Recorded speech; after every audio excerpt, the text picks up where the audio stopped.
Good morning, good afternoon, or good evening, no matter where in the world you are joining us from. You've reached your destination here at the bus station. It's busting out. We are the Brunch Busters. I'm Bobby Munson, and the man beside me, my Brunch Buster brother, Chris Parrish. How are you doing today, sir?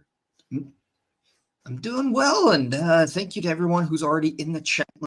Let's not forget that if you're watching on the Twitch, don't be a stranger. Make sure you're hitting that subscribe and follow button. And then if you're on the YouTube side, make sure that you do the same. Hit that subscription, hit that notification bell, and also give a like on this channel. But make sure you hit that bell because you want to be up to date every time our local establishment is on the air.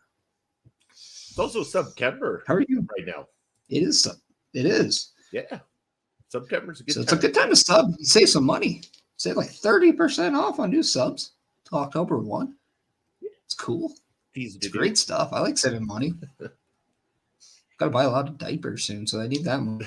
Yeah. That's good. And then I got to get some for the baby. There you go. There's the we remember. Yeah. Hey-o. Yeah. But good morning to our amazing chat full of people and Barry Monkey. How are you all doing this morning?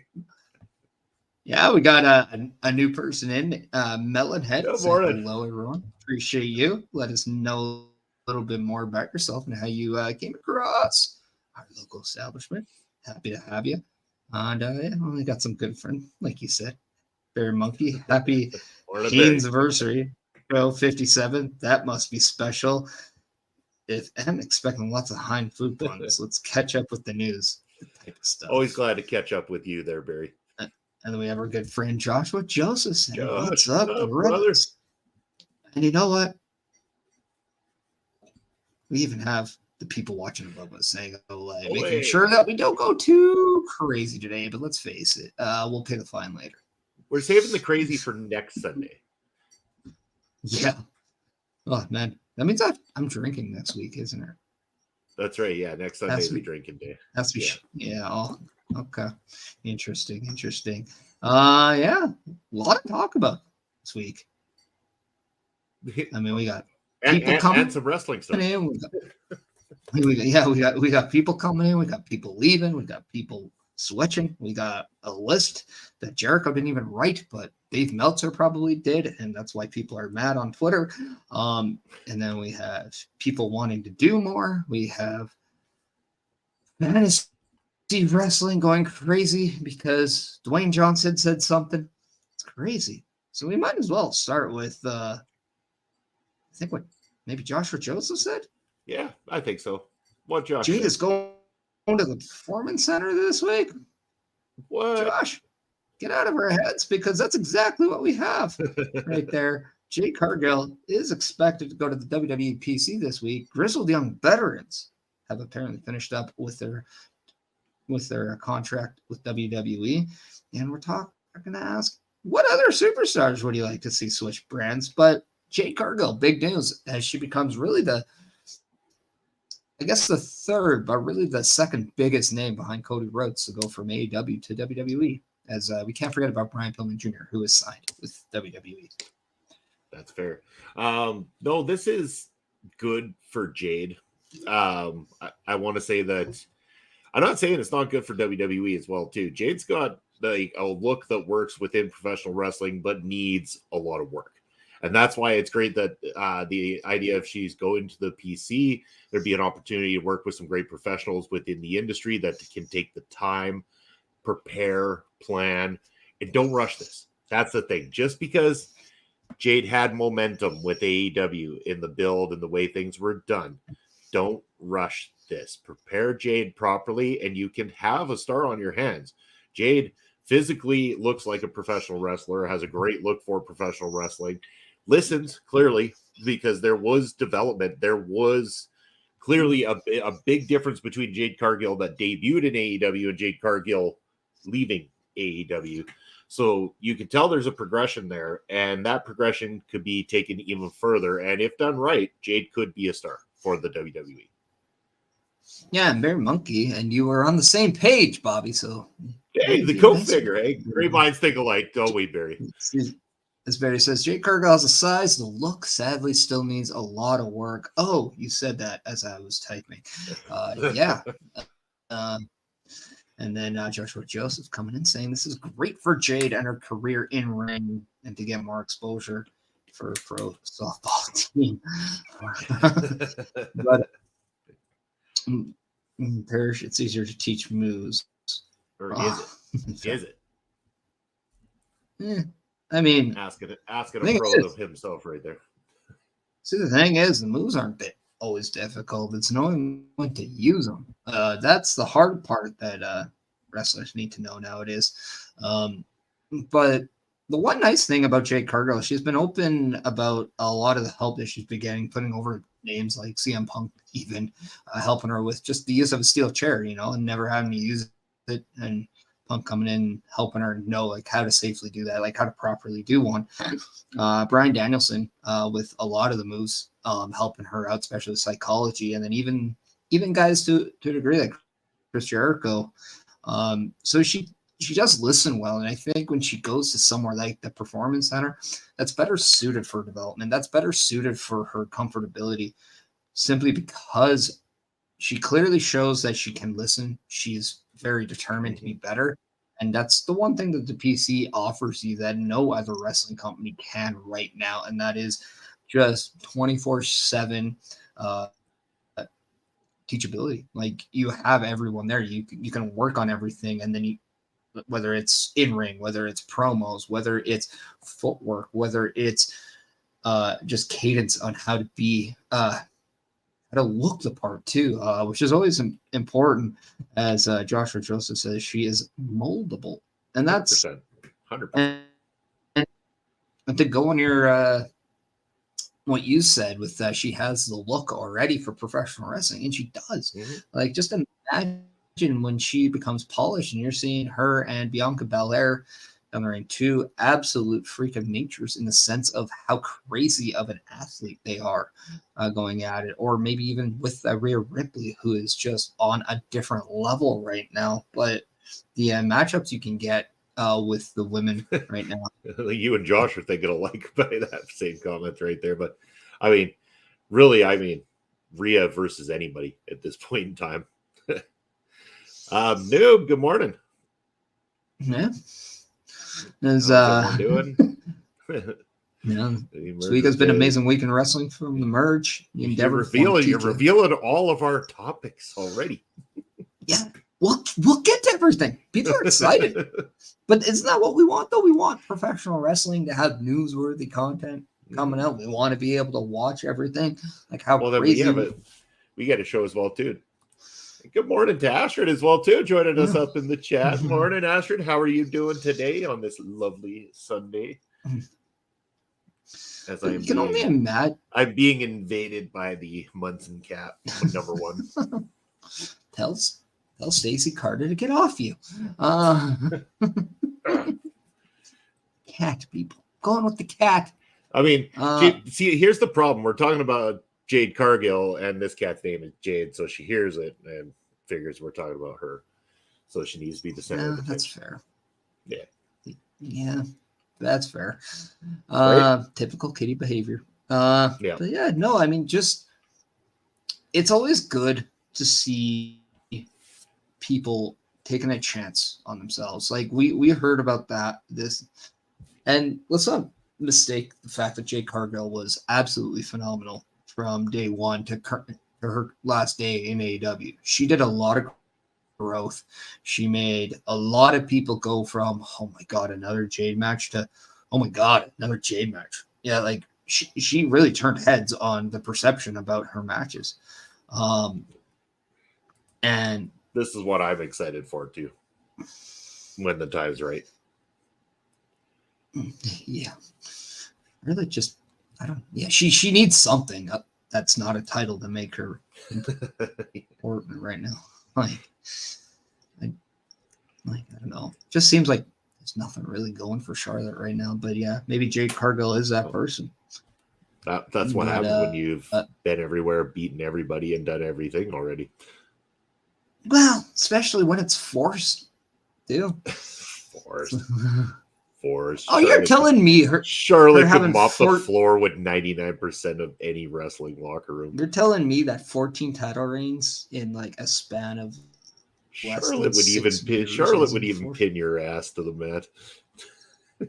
Yeah, but if she can transition like me, maybe her matches would be more memorable. Oh, throwing shade. I'm not throwing shade. I'm just talking about Jade because that is the topic at hand. I don't hate Charlotte. I just find that she has 14 title reigns and we don't remember one of them. And I think that's bad, if you ask me. But yeah.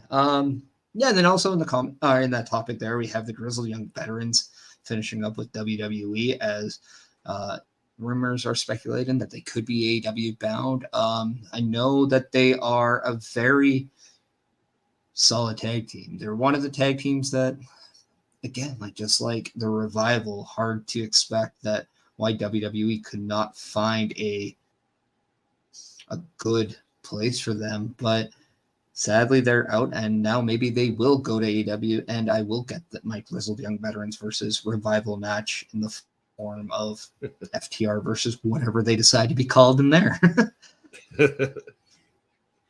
Yeah. But, Barry saying easy to win everything in WWE, but still not competed with the greatest wrestling division in wrestling, which is Impact. And let's not kid ourselves. I mean, that's very true. Impact is probably the best put together in terms of how it's built and what is put out on the screen. It is easily the best women's division in professional wrestling. Yeah, and that kind of the last part there. Any other wrestlers you want to switch or see switch brands? I mean, let's not kid ourselves. Talking about Impact, Deonna Purrazzo's contract is coming up. Yeah. So I mean, as much as I'd like to see her stay in Impact, just imagine what she would do if she was to rejoin WWE, go to AEW, and things like that. But I don't know. Very, very interesting to see not only Jade move, Grizzly Young Veterans possibly on the move.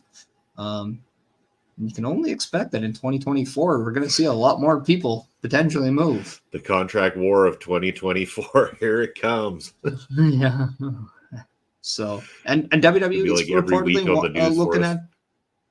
looking at Ricky Starks apparently too. So that's been a hot topic around the website. Yeah. So yeah. So it's a crazy time in wrestling right now, and WWE just putting their money power on there, and just they're just doing a little bit of a lean. They're like, yeah, we can throw this. That TKO money's gonna go far. Barry Monkey said, I can see WWE wanting to sign Masha Slamovich when she's available. She's a massive talent. That is why she was the highest ranked woman on the PWI Top 500. Mm-hmm.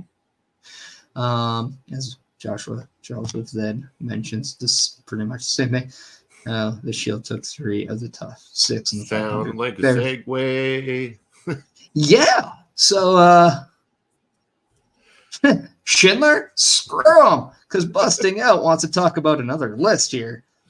Thoughts on the PWI 500, as Joshua Joseph is saying that the Shield taking up the top spots there as a new coming in saying Camille, contract expiring, and Natalie Markova. She doesn't have a contract. Hopefully WWE will sign them. Oh, thank you for that. I did not know Camille. Yeah.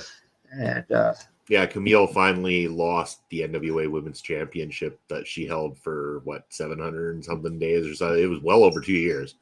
I mean, Camille's awesome. Yeah. I mean, whoever gets Camille over is a smart company. Yeah. I mean, just imagine. I don't know enough about Markova, but to be honest, not enough yet. This has always been a thing with NXT that it always seems like when the women's division has changes and you always see that kind of thing, they always have a rebranding, and it always just becomes awesome again with new talent. Not that I'm saying all these people are going to go to NXT, but I mean, you can't help but think that if they were to sign with WWE, that might be where they start for a bit. But this is also shaping up to be a very interesting 2024 Women's Royal Rumble if WWE is to scoop up a lot, because even though they just had their talent cuts or their cuts this year, no talent has been cut. Not yet, but who knows? Maybe they won't cut the talent this time around, which would be kind of interesting. Mm-hmm. But yeah, going back to the PWI Top 500, as you said, like, again, it's a publication. There's no need to get upset about a publication and somebody's opinion piece, really. Yeah. This is, anybody could come up with a top 500. It just happens to be the Pro Wrestling Illustrated. It's been around for a long time, and so it holds a lot more oomph when this is delivered. Is there ones that I'm not fond of seeing in the positions there? 100%. Am I very, very, very happy for a lot of the people, especially the ones that I know, have interviewed, know personally? 100% as well too, because it means the world to those performers, to those wrestlers, to those people who put in the bumps and the grinds to go out there and make professional wrestling what it is. So kudos to everybody who got on the list and is proud of what they got as well too. Wear it as a badge. And of course, Bomaye, Alex Kane, Mr. 34, friend of the show. So happy for him rising up like that. Next year, top 10. I'm telling you. And Jay Bougie, man. We can't forget about Jay Bougie. Oh, of course. We're getting to Jay Bougie. Bougie going up a little bit further as well too. Again, nobody knew about him yet, but here we go. Like we see where Jay Bougie is now, and we said it on Busting Out. It's only going to rise from there. So you wait until next year's list and watch how much further up that list you'll see Jay Bougie rise. Yeah, you're talking about how the PWI is one of the longer things. This is the 33rd edition of the PWI 500. And just so people are aware, it's based on win-loss records, championships won, quality of competition, major feuds, prominence within a wrestling promotion, and overall wrestling ability. So, and I also know, I just know from being told, like, being active does help. And got Bobby. What's up, Bobby? Yeah. How you doing, man? But just give people a little rundown on some of the top names here. I mean, we got the top three were Seth Rollins, Roman Reigns, and John Moxley. Yeah, like the Shield. Just throw back to 2013 when they debuted. They're dominating the scene right now.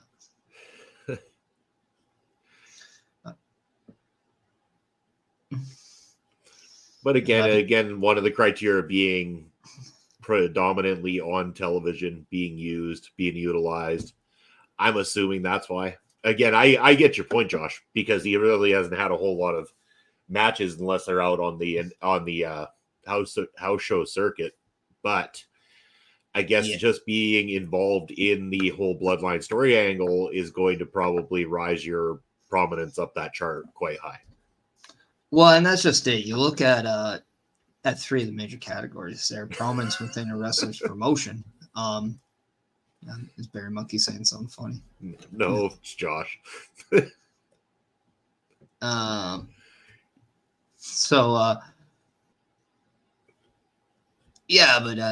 as I'm saying, like prominence within a wrestler promotion, you can't say that he is not a big part of the biggest storyline in WWE, which is the bloodline.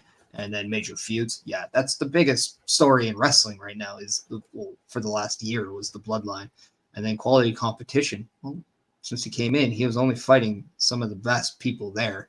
And because of that, his win-loss record remained intact pretty well. So he really hit those categories pretty well.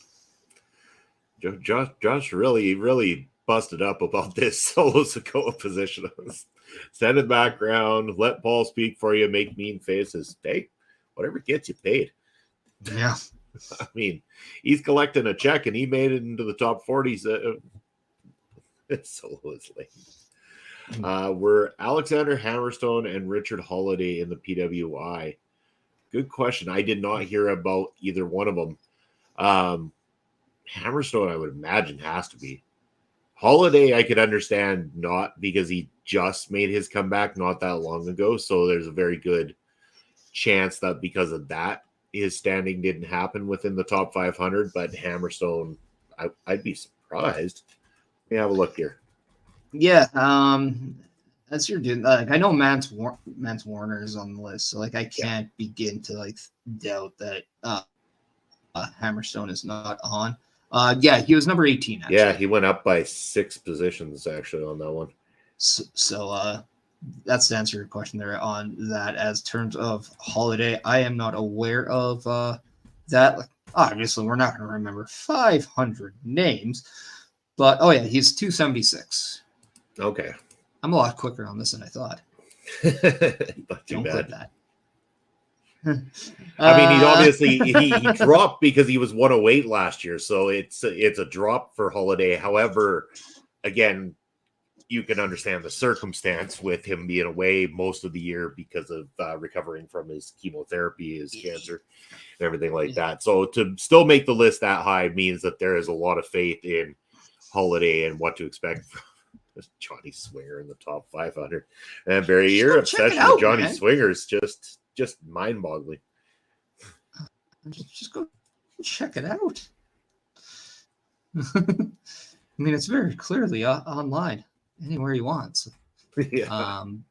They come here for the news, though, Parrish. That's what we got to understand.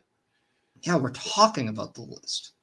So we're talking about what we think of the list. We're talking about what we know from the list.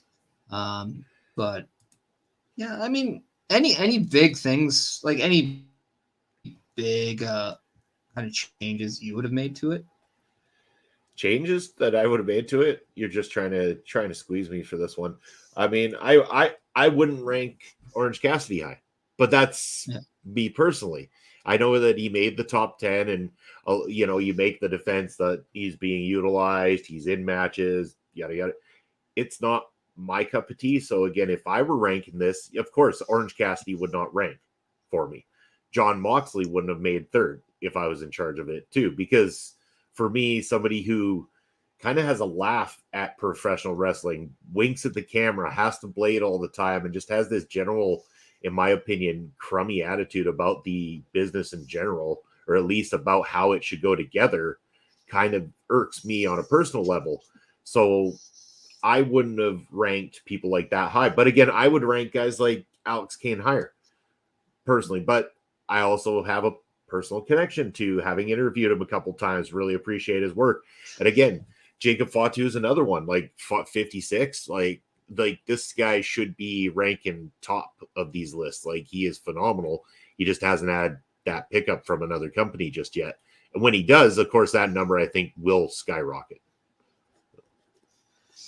And let's just be honest here. It's going to be very hard to see somebody not in WWE, AEW, New Japan, not be a number one person on these lists. Unless other promotions really step up in the way they're perceived in the overall world. I can't fathom to think we're going to see that be a thing for years to come. Well, now I got to just because of the episode number, now I got to see who's in our 57th position. Nick Aldis, number 57. Look at that. Go along with the episode 57 of Bustin' Out. Nick Aldis made 57 on this list. Yeah, but here's one you got to know. Daniel Garcia. Nice. Yeah, okay. I mean, if you can't get it off that, I don't know what to tell you. Daniel Garcia is going to go market it that way. He's gonna roll with it. One name that I'm just like blown away with how low he was Chad Gable at 338. Like, I'm sorry, people, have you never watched Chad Gable wrestle before? The guy is one of the best technicians in a ring right now. Just go back and watch his match last week with Gunther. And he had matches. 4. Yeah. But hold on here, though. Arguably, if it's going based, like, this is a list of singles wrestlers, and Chad Gable was more tag team competition throughout the year. So I could imagine that dropped him in terms of the criteria. I mean, perhaps, but you're also seeing a lot of tag people in this as well. But did they have a lot of singles competition? So did Chad Gable though. Okay. Like there's a lot, like everyone's having, like, to me, to say Nick Wayne is over Chad Gable, to me. See, Nick, like, where did Nick Wayne have his, like, I know Nick Wayne was obviously wrestling, but where were his matches? Like, he's not had much on AEW so far. He's had a couple. Yeah. But I mean, and then that's just it. Like, I don't know. I mean, but again, like, this is a very opinionated like response to these lists, right? But I mean, that's also the fun part of playing along with it. Like, do we have personal opinions about it? Like, just like Joshua Joseph does not like Solo Sikoa. What was the giveaway? Yes, I agree. Alex Kane should be in the top 10, 100%. That guy's a workaholic and he's kicking ass and taking names. Love it. I mean, hey man, if I can get paid just doing that a few times, sign me up. I'm tired of breaking my back. But as expressed on Thursday by Chris Best of CBRS Entertainment, it still bugs him that Tyrus made the top 500. Yeah. But yeah, I mean, it's a list. It's out. You're gonna hate some things. You're gonna love some things. I love the fact Gunther is in a top 5. I think he belongs there. Where was the one comment about? I agree that Will Ospreay should have been higher than 17. Yeah. I don't know if he was top 5, but top 10 for sure. See, 2024, Gunther's gonna absolutely just smack all 3 members of the Shield down a couple of pegs. Yeah, because, well, I mean, I would have had him when the Rumble go on to WrestleMania and become the champion, but as we found out on Friday. Well, you don't mean that doesn't mean he's not going to go wrestle for a championship at WrestleMania. Keep that in mind. But is it going to be against Roman Reigns? Might not be against Roman. Finally. Seth better watch his back. Has come back to WWE as The Rock returned. What a pop. I know on Mondays we talk about the non-sponsored. Hold on. What name did you just say? It doesn't matter what you said. Actually, Bobby, it does matter what I say. Yeah. And you got to hit it right at the beginning, man. You can't be delayed. Oh, I'm blaming the internet. The internet was slow. Definitely not me. It was the buttons, I swear. Yeah, it was the buttons. But yeah, and Rock revealing with Pat McAfee that it was a lock at WrestleMania 39 between him and Roman Reigns, and it just fell out. Probably, I'm going to say, because of his acting schedule. Probably had something to do with it. But it kind of brings me to this question. If we were to see Rock versus Roman Reigns at WrestleMania 40, because there was talk about Philadelphia still being an option, is that the match we want to see? And if so, do we want the title to be any part of it? And I then say, if that's the case, Roman needs to lose this title before WrestleMania. If you don't want a title match between these two, how do they do that without it?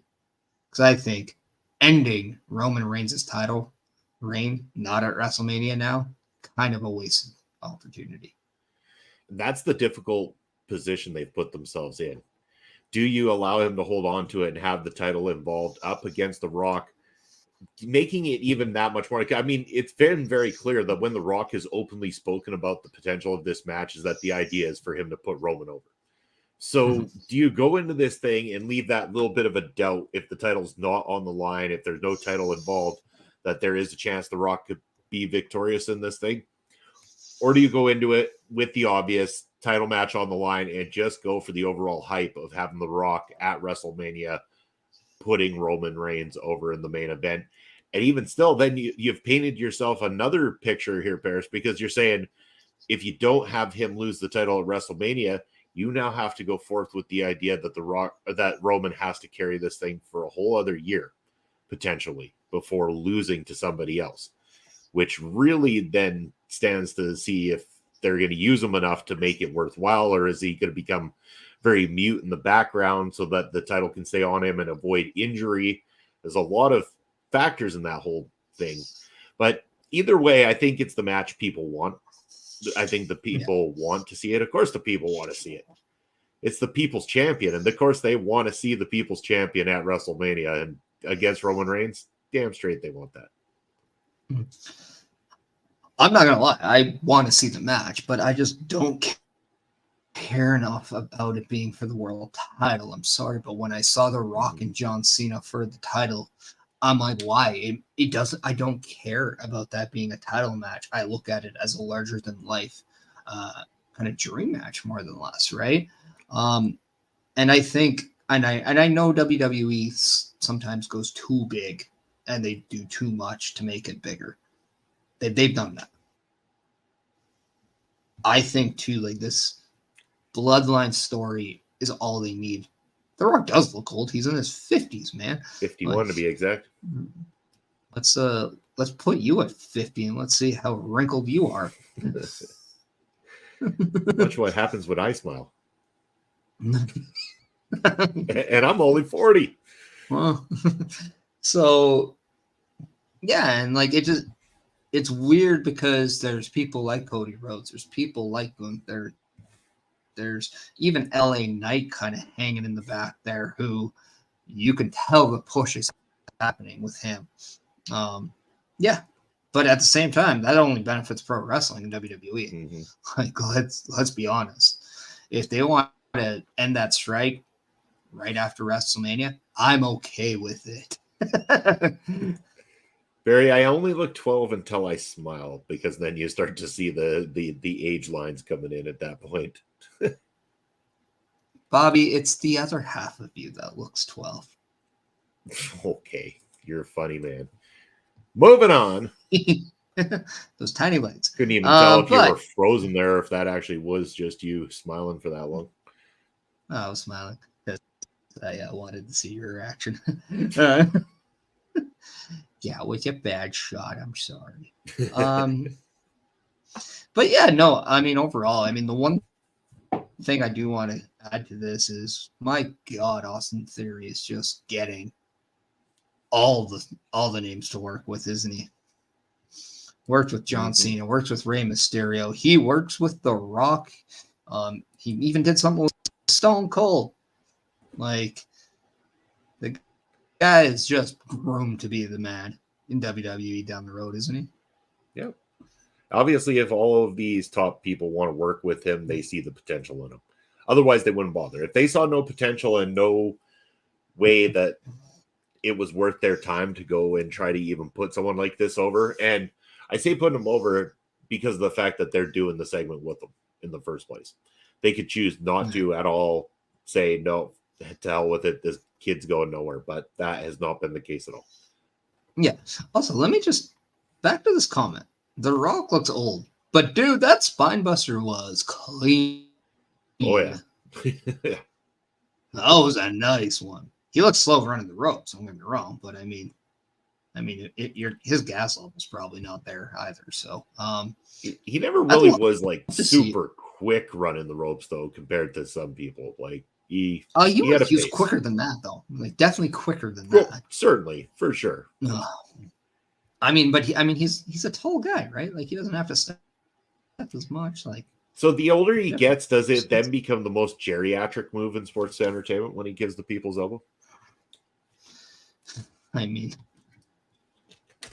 no, because he still makes a shitload of money, and we still want to be that. So we're all jealous of his success at the end of the day. Yes. So I'm not jealous. I'm happy for him, of course, but would I want that same success? Certainly. Oh, come on. There's envy. All right. Definitely envy. I mean, who doesn't want to smack down the bank account like Dwayne Johnson? I could go for those extra zeros. Yeah. right? and not at the front of the numbers. Yeah, that's very true. I don't buy it on the one on strike has a big impact on them being there. I mean, I don't think it hurts though. That I mean, that doesn't matter. Wrestling is becoming awesome because of it. So, I mean, whatever.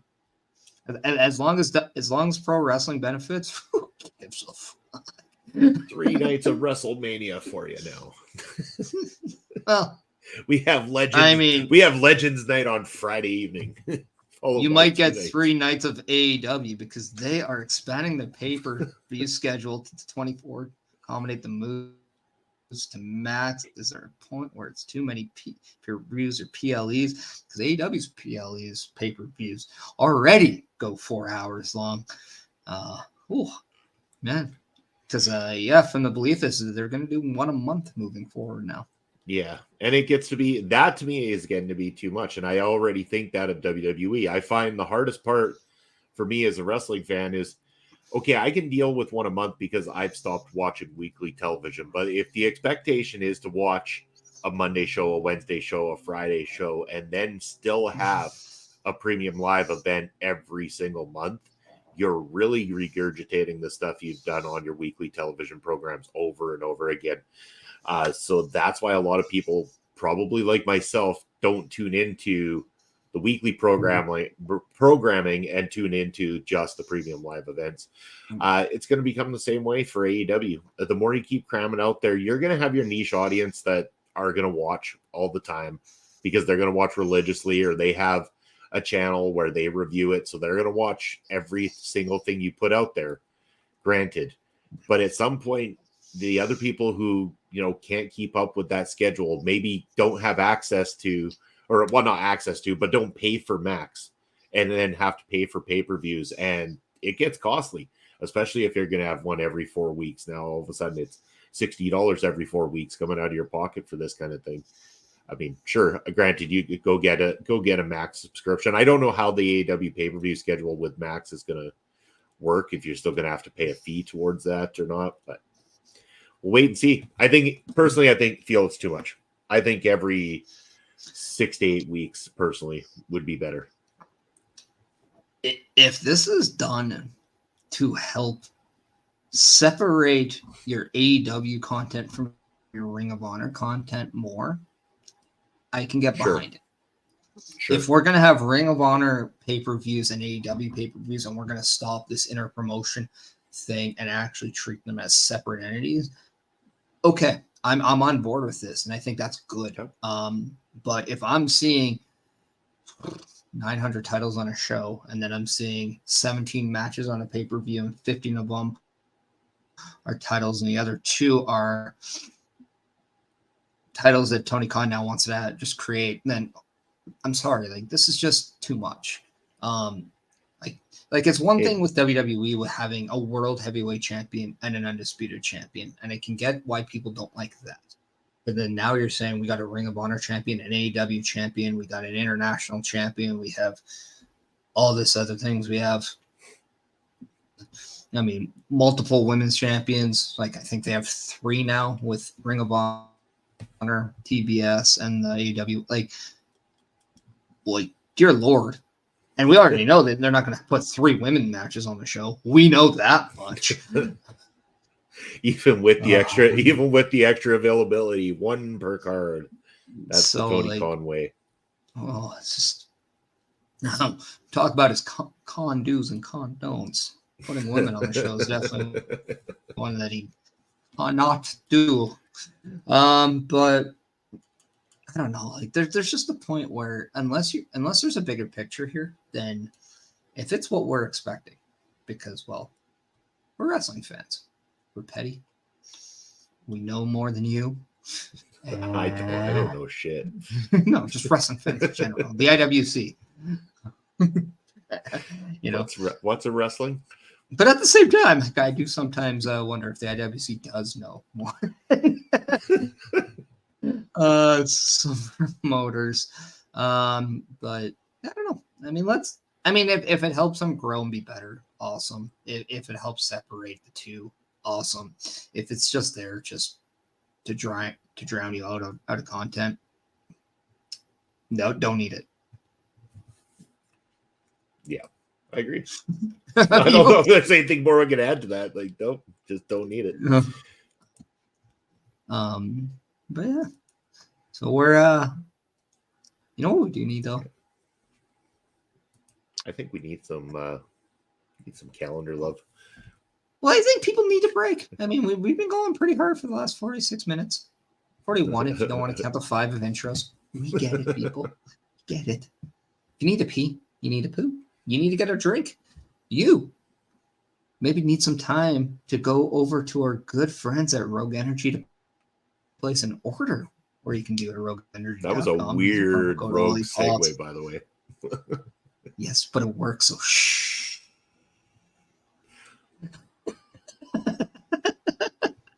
Say that 10% off, not just on one order, but on many orders. But if you need that time, we're going to give you that time because, like Bobby said, we're going to play a calendar and let you know what we have coming up because that's just what we like to do. Giving you information, call us Google because we're providing information and we're connecting you to it. Check out our calendar, please.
That's a lot of shows.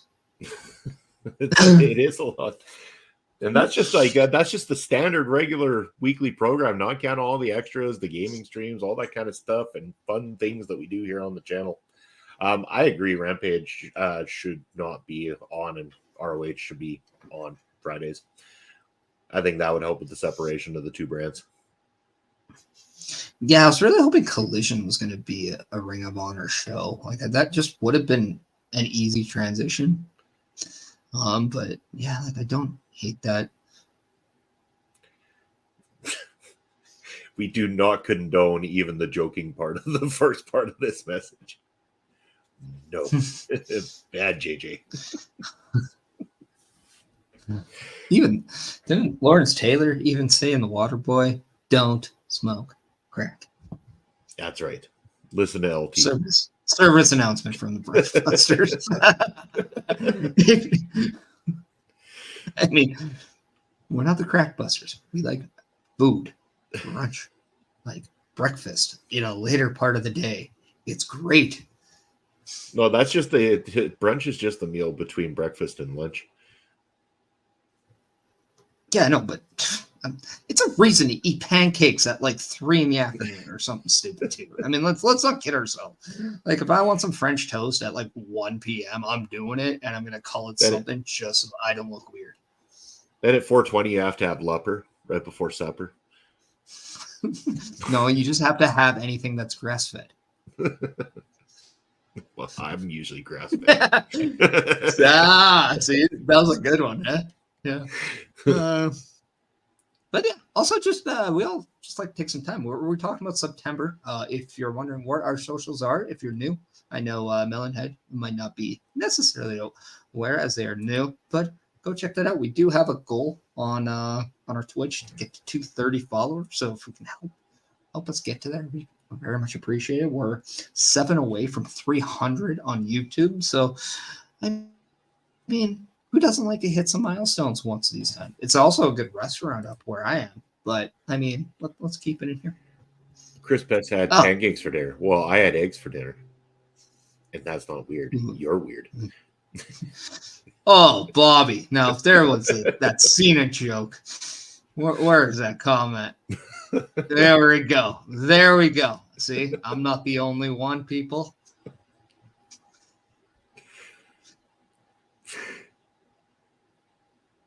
Where's Ed when you need him? See, this is information Ed needs. That's right. Jay White is wrestling against Andrade Alito. Set your DVR there, Ed. You can watch it over and over defends and a over. TBS championship last night on Collision against Britt Baker.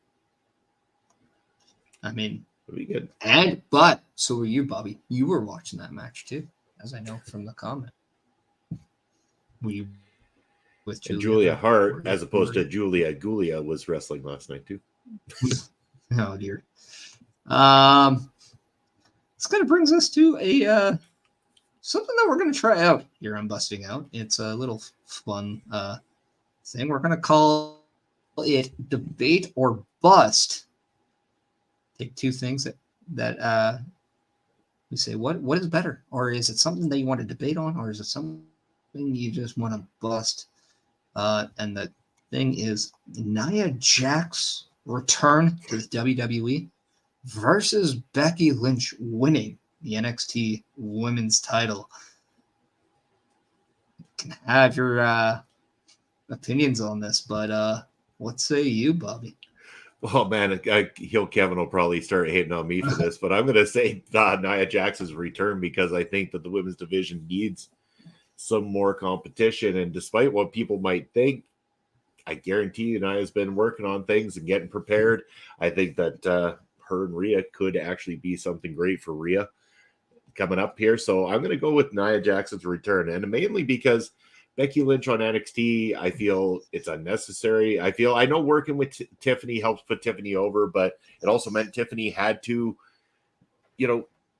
lose the championship, and hasn't held it that long to begin with. So I don't know that timing was exactly perfect in that sense, in my opinion. So I'm going on the side of Nia Jax's return for this one.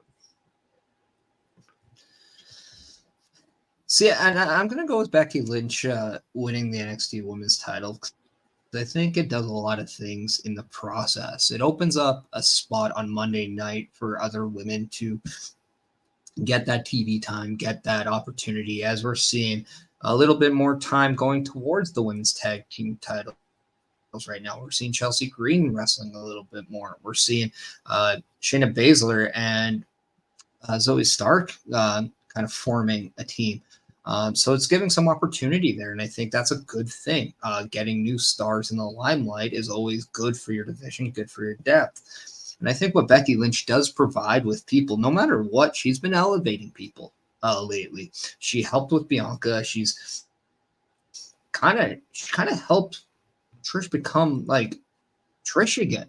I don't think anybody expected Trish to just have a run where it was fantastic. It made you think, like, okay, yeah, like it's arguably, like, when you take it to the sample size that we saw, I mean, it was pretty good, and it's comparable to the first one, I think, when you just base it on the sample size. And then what you saw with Zoe Stark in the process with that, Falls Count Anywhere match with Zoe Stark was just, amazing. And I think she can do something similar down in NXT. She can really help prime some of these women to become more of a, okay, maybe we need to look at them and getting them up on the main roster sooner than later. I'm looking at, Tiffany Stratton, who does not look out of place wrestling somebody like Becky Lynch. And I thought that was a really great showing for her. You're looking at maybe a Kiana James. You're looking at a Valkyria. Like, she is somebody that's on the up and ups. Rhea Ripley has been having has had a match with her where it was phenomenal and probably her best match.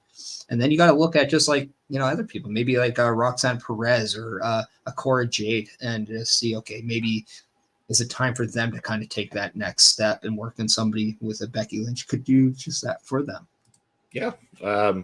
You make some very, very strong arguments on the case. I'd like to hear other people's opinions, like Bobby here. To me, it's great that Becky Lynch did win the NXT Women's Championship and wrestle against different wrestlers that she hasn't wrestled against. But I also think that then it takes away from the excitement of those wrestlers making the main roster and having those first-time matchups as well, too. Which you do rob them of in this process. Yeah, and the one thing, too, what Becky Lynch did do was provide NXT with one of the highest ratings they've had in quite a long time. So it does help that brand. And yeah, I mean, you're right. It does take away the first-time match. However, Rhea Ripley and Raquel Rodriguez had a match in NXT. Didn't really stop from their interaction, I think, on Monday Night Raw, which also shout out to them. They had a way better match on Raw this past Monday than their Payback one. So yes. Happy to see that. Happy 100%. To see that. Really reminded me a lot of the Natty versus Rhea stuff. And then Bobby coming in saying she will get to wrestle Nikita Lyons and Roxanne Perez and Lash Legend and all the other wrestlers on NXT. I mean, yeah. Ed's favorite Lash Legend. Who is now, in my opinion, Lash Legendary.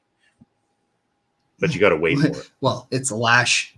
Yeah, well, that's what I was going to go with, Lash. I know. Wait for it. Pulling that rug right out from under you.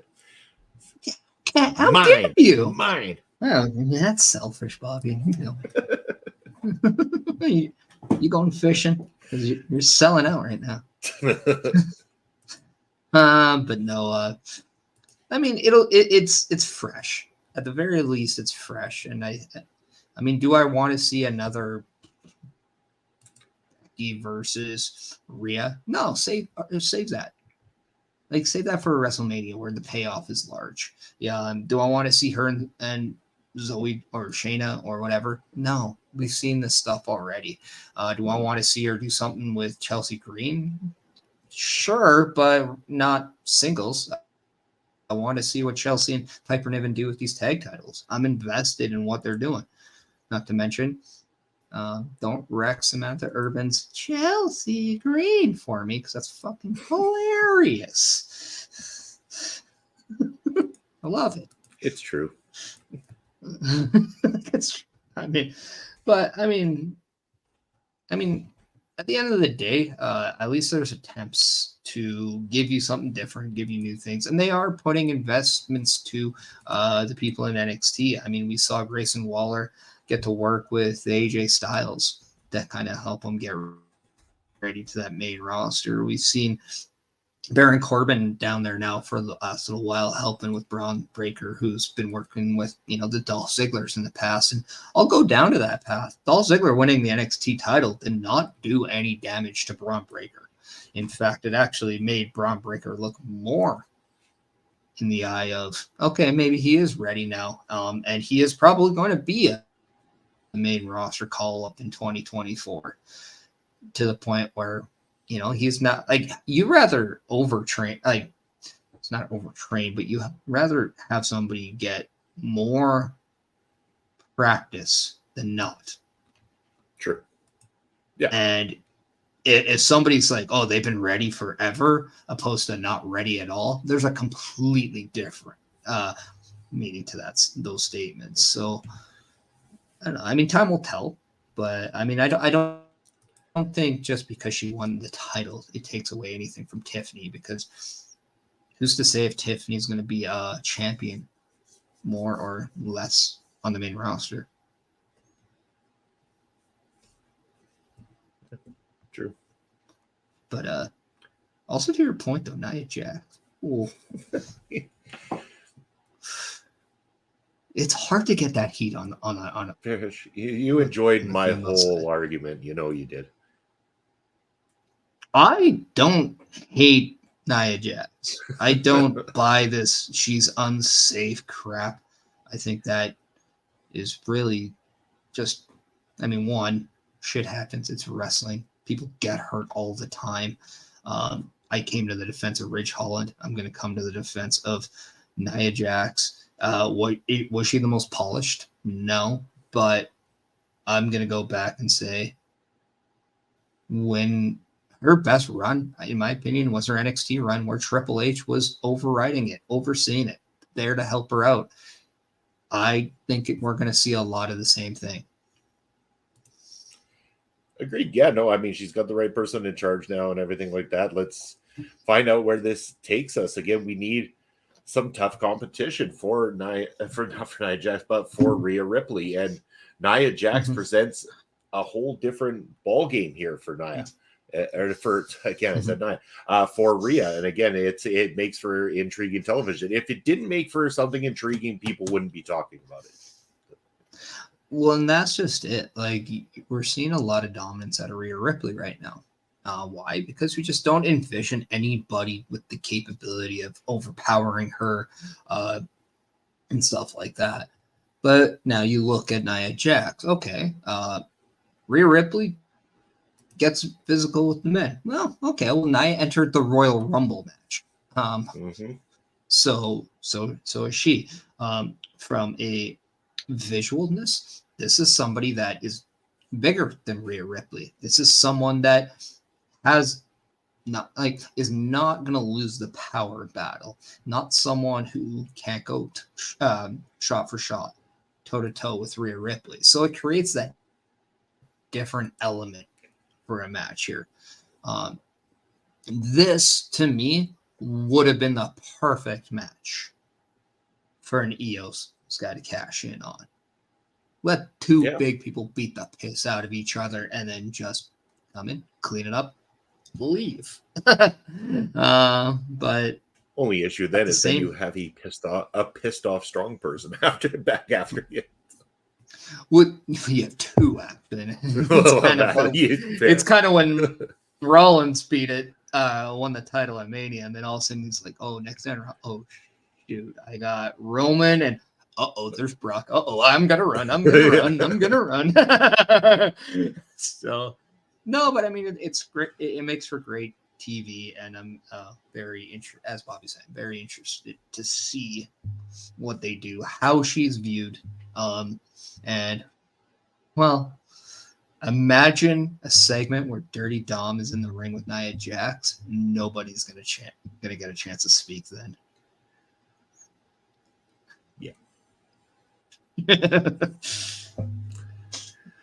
But so yeah, debate or bust. I think it's a good segment. I think we should do this more often. It's fun. Yeah. I mean, it's let me know. People, let us know if you like that. Also, if you want to debate something, let us know. Actually, here's the thing.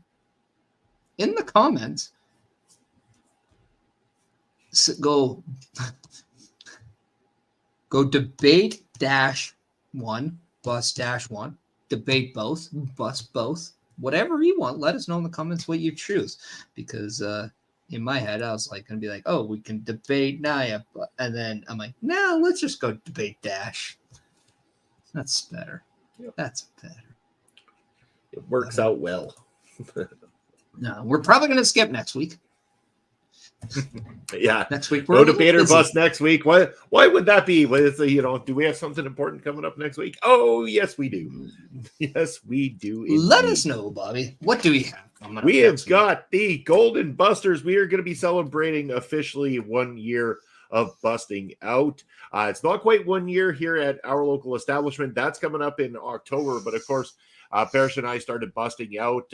Was running at the time on Parrish's personal YouTube as well as over at the Video Bros Network. We did a few episodes before OLE made its official launch, and we found our permanent home here. But yes, we are hitting up that 1 year of doing the show, and that's why we're bringing you guys the Golden Buster Awards. So we're going to be giving out our version of the, it's like the Oscars, but for busting out. There's all sorts of wonderful awards that you guys are going to get here from. You never know who might show up, Slammies, what can happen. It's going to be a very golden episode of busting out next Sunday. I mean, it's going to be fun. I mean, are you going to wear a suit? Do we have to dress up? I might wear a suit. I mean, I don't know the dress code here. I mean, I might. I mean, you don't have to, but I figure I might. I mean, I know I'm not wearing my birthday suit. That's all I'm gonna do. Well, that's a plus. I mean, there we go. I still want people to watch the show. But yeah, But it's going to be a lot of fun, regardless. We did tell people we're going to let them know what kind of awards we have. Do you have a list of awards? All right, here we go. So we are going to be giving out the award for the Best Ole Pod Challenge. So if you remember that we always get our guests to give us a good Ole into the microphone. There you go. We're going to be able to give out the Best Ole Pod Challenge Award. We are going to have the Breaking News Award, the Bust a Gut Award, which might be food related. I guess we'll find out next weekend. We're going to have an award for the best non-wrestling topic on Busting Out. There's been plenty, so see what we feel is the best one. The Trainwreck Award is kind of like the Lifetime Achievement Award in a way, if you consider train wrecks to be lifetime achievements. And we are going to be presenting that one in a special capacity and explain the meaning behind the Trainwreck Award. We are going to have the Biggest Guest Award. and pound for pound, it will be the biggest guest that wins this one. And then we got another award, but I don't know if I want to give this one away. I think this one has to wait for the surprise of next Sunday, because somebody might hear it and it might not work out the way we want it to.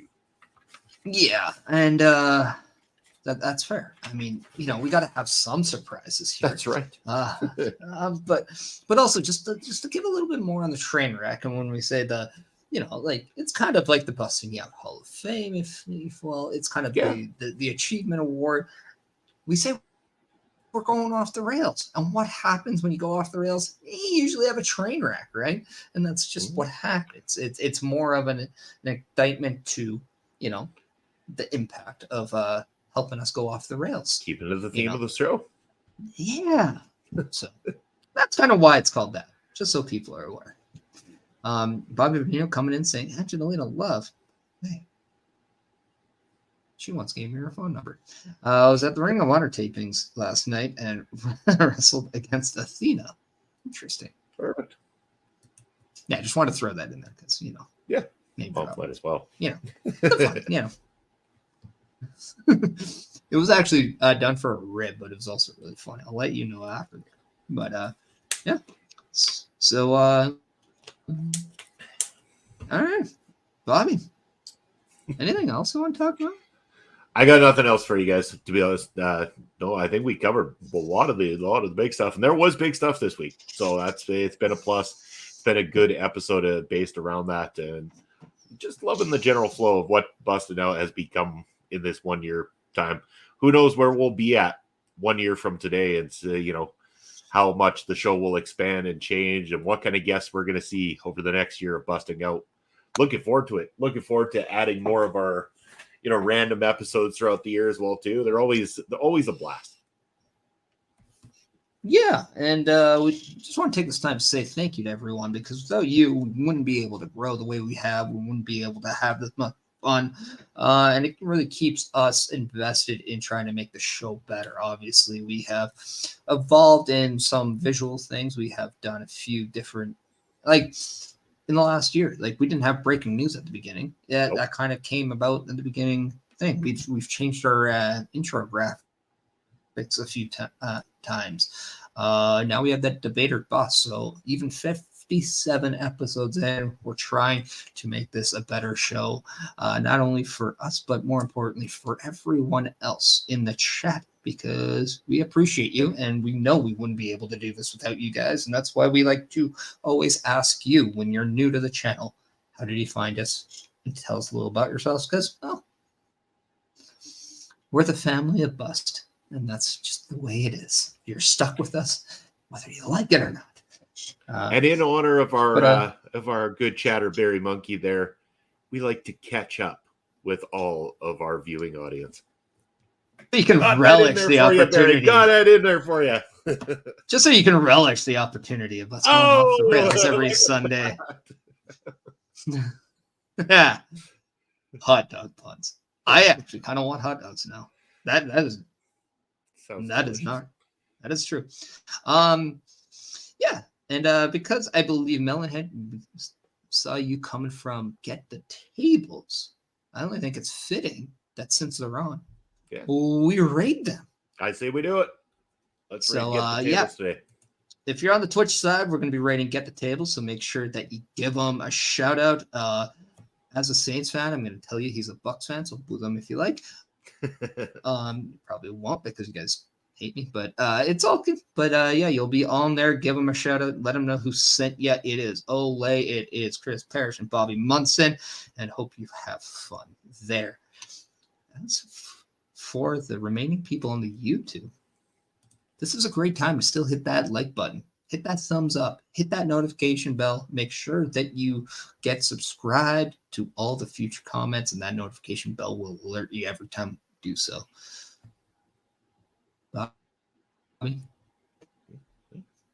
What else? I mean, I think I said everything. You said everything that I needed to say. That I needed to say. Oh, okay. Well, I mean, I guess I could say in the meantime and in between time, people, until next Sunday, you've been busted. You're ready to rock.